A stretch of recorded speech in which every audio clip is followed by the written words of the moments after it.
conventional attack from Russia on Europe will find united resistance, and that Russia probably does not have the capacity to overcome it by conventional means.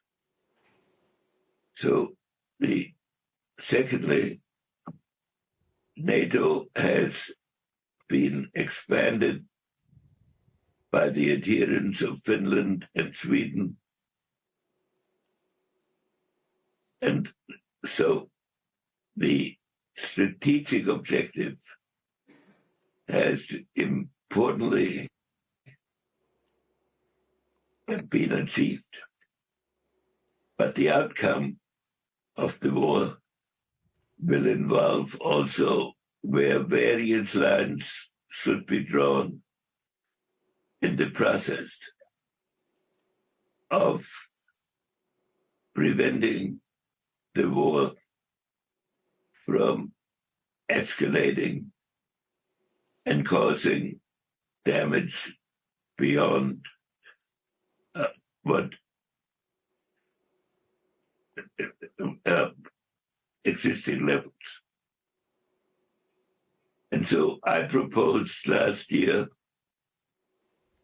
and I think again, that a ceasefire along the lines of invasion is the reasonable outcome of the military actions, but not necessarily the outcome of a later peace negotiation, which would be conducted under ceasefire conditions. The United States has supported Ukrainian resistance,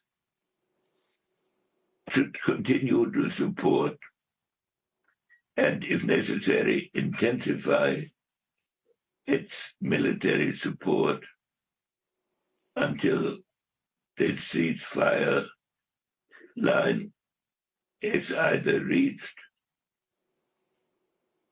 or accepted in some preliminary discussions. And another purpose of this is to keep the war from becoming a war against Russia itself, to give Russia an opportunity to rejoin an international system. This may seem very hollow to nations that have been under Russian pressure for much of the post-war period. But the new conditions that I have described may cause Russia to reevaluate its historic position, which was an amalgam of an attraction to the culture of Europe and a fear of domination by Europe. And that to provide a possibility for it to reassess that reliance on military force. This is all the more important because the destruction of Russia as a state that can pursue its own policies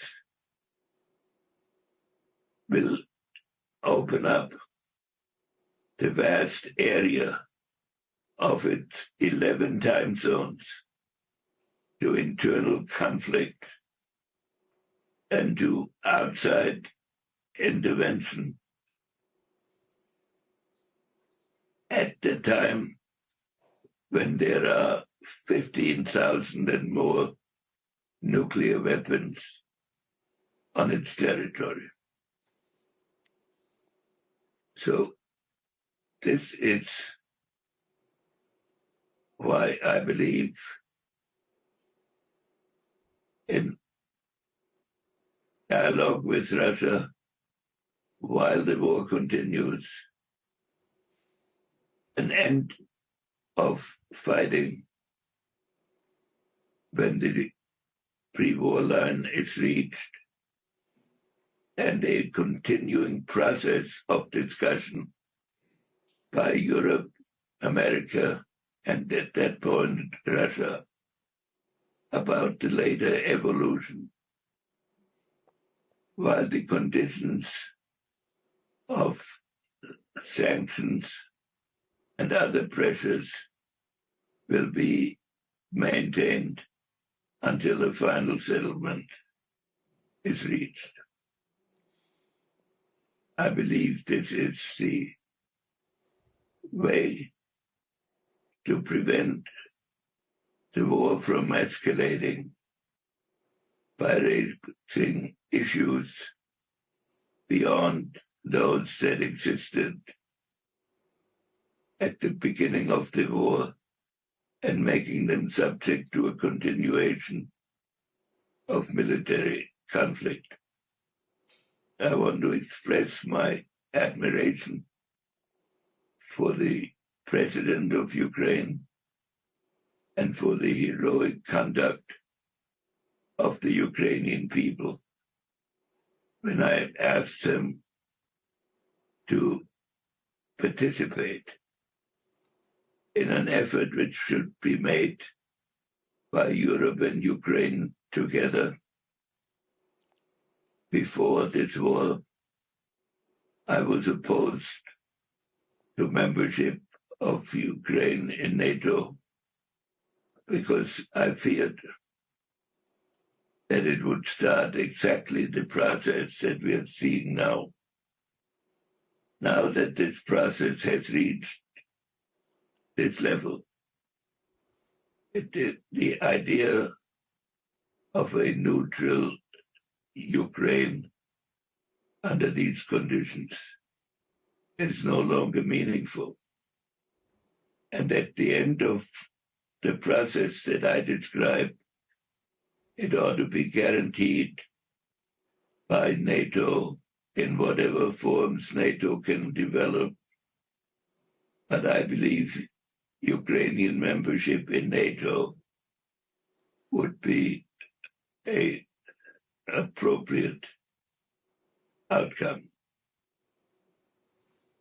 So we now hope that the courage of this period and the heroism of this period will be matched by a vision of a process which uses this time as a step towards a strengthening of Europe, an opening to Russia if it meets the required conditions to participate as a member in these European processes, and as a fulfillment of the hopes which have characterized the evolution of Europe since the end of the war and fulfill the principles of America in bringing about a more peaceful world order. Okay, thank you. There's about 20 uh, uh, pieces of nuance in that, and it certainly does take a step beyond the spectator piece to clarify. So I think, as you said, you were going to say what you think, and I think we've had a chance to hear it.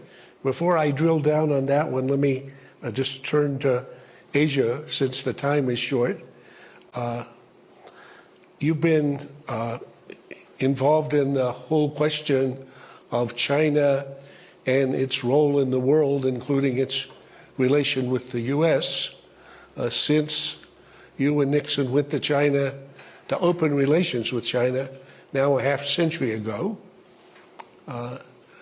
When that began, if one of the clear irreconcilable differences among the parties at that time were the views about Taiwan. But in the Shanghai Communique and in the framework of strategic ambiguity that you and Zhou Enlai and company wove, irreconcilables didn't turn out to be unmanageables. And somehow the 5 decades since then have actually seen better increases in the lives and well-being of people on both sides of the straits than in any equivalent period in their history. So, on the other hand, this situation is heating up, where you can see some political impulses in the U.S. Even calling for recognition of Taiwan as an independent country, something that you've said and that I have written as well. I cannot imagine any Chinese leader abiding. So what about the Asian front, and also from a historical perspective? When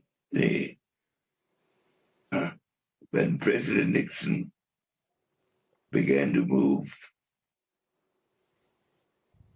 together with Chairman Mao towards progress in the American-Chinese relationship, there had been 162 negotiations about Taiwan in Warsaw, which ended very quickly on each occasion because each side put forward the proposals that the other side would not accept.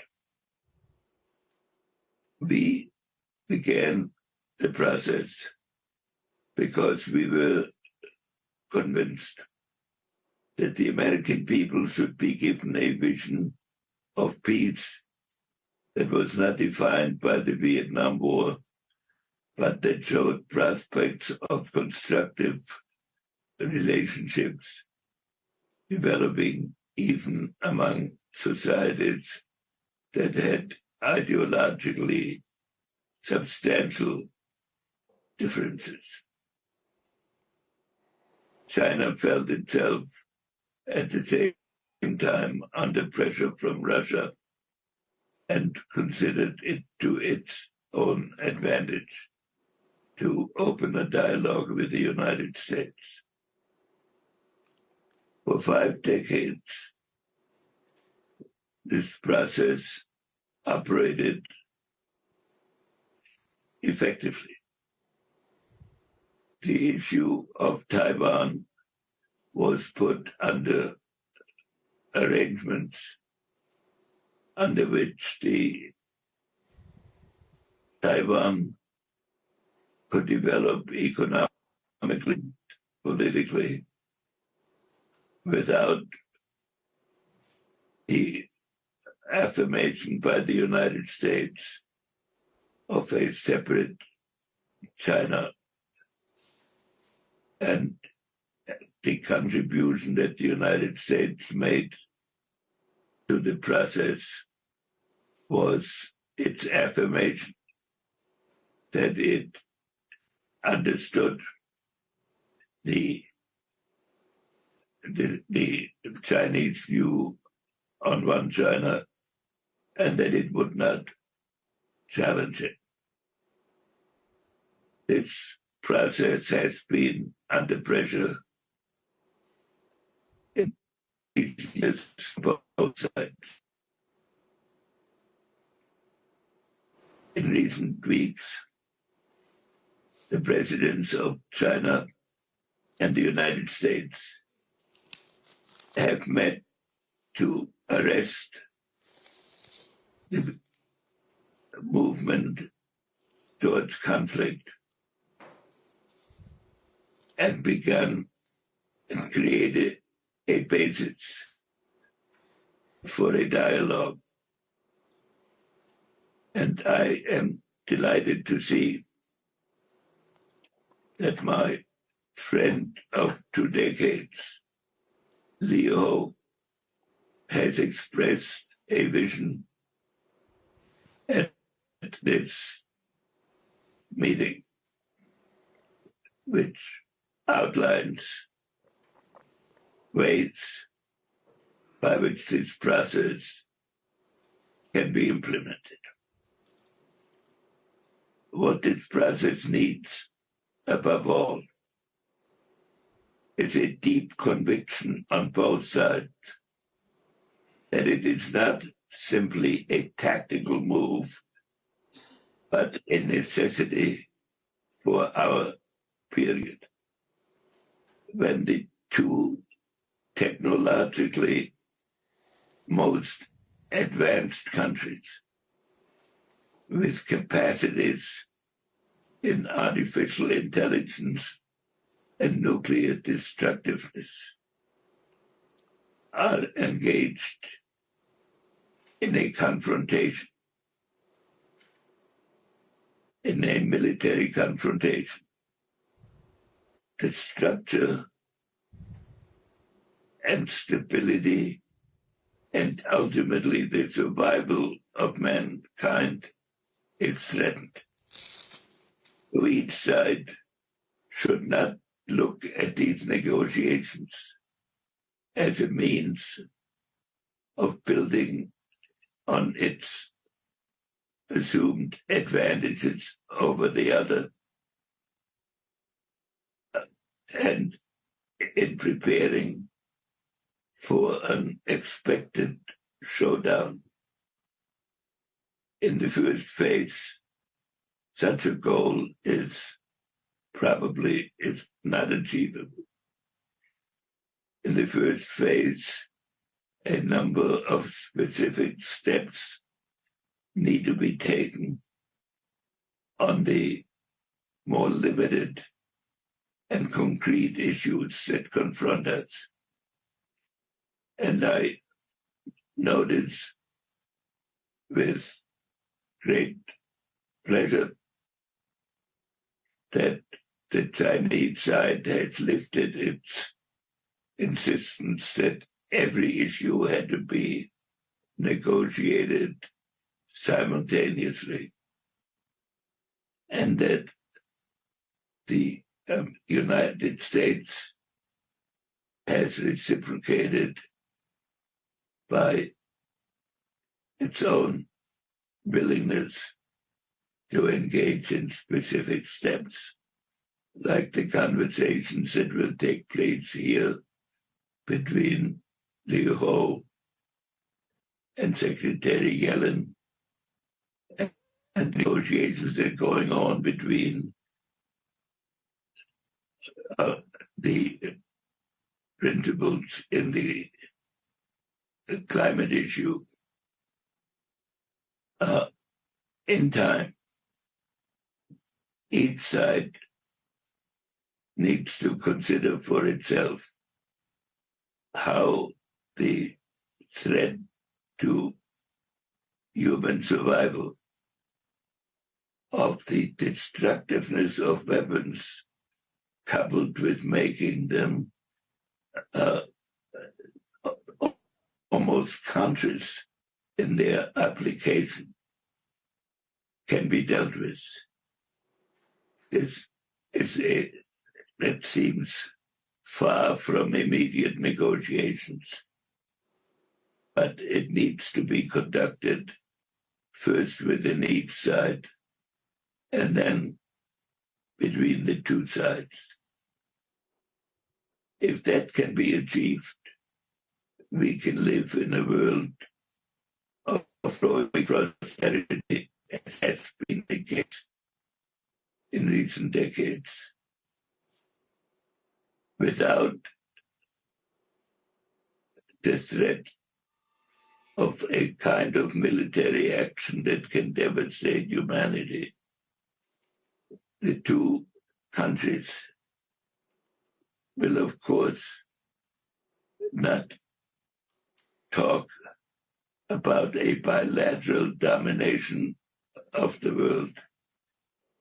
The two countries have their allies and have their cultural preferences, but they need to do something that has never yet happened, a way of harmonizing the destiny of mankind in developing its non-destructive capabilities for the sake of peace, progress, and humanity. That vision can be put before us, but only if the leaders of both countries produce the conviction in their societies that it is not necessary, and not act on the belief that they can find a way to destroy the others by the others' inadvertence. The goals are clear. How to achieve it is a challenge to the domestic politics of each of our countries. But it is necessary and therefore should be pursued. Thank you for giving me this opportunity to speak. So Henry, we've got about 2.5 minutes left. So I saw Lou today. He sends you the warmest regards. I said you had told me to tell him that you were coming to China soon. He said sooner rather than later. I said maybe April, you had told me. But he said they'll welcome you with open arms. So that's his best regards. And he gave an excellent presentation at the Davos session, as you mentioned earlier today. But with 1 minute and 45 seconds left, if you were thinking about Taiwan, again, the way you thought about it 50 years ago, any clues? No, I think it would be best if both sides prevented conduct that the other would interpret as an imminent showdown. That is, that China should restrain its military buildup, and the United States should avoid acting as if it was heading for a two-China solution under the guise of one China principles.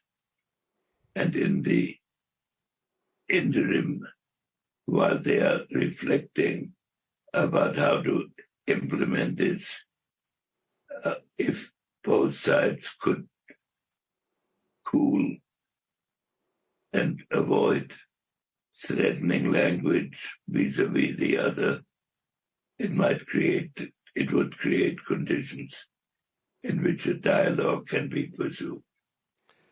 Well, thank you very much. So I'm sorry that our time is given out for today, but for 99 years young, your mind is as sharp as ever, and I would say we're looking forward to the centennial and beyond. So let's say thank you very much to Henry.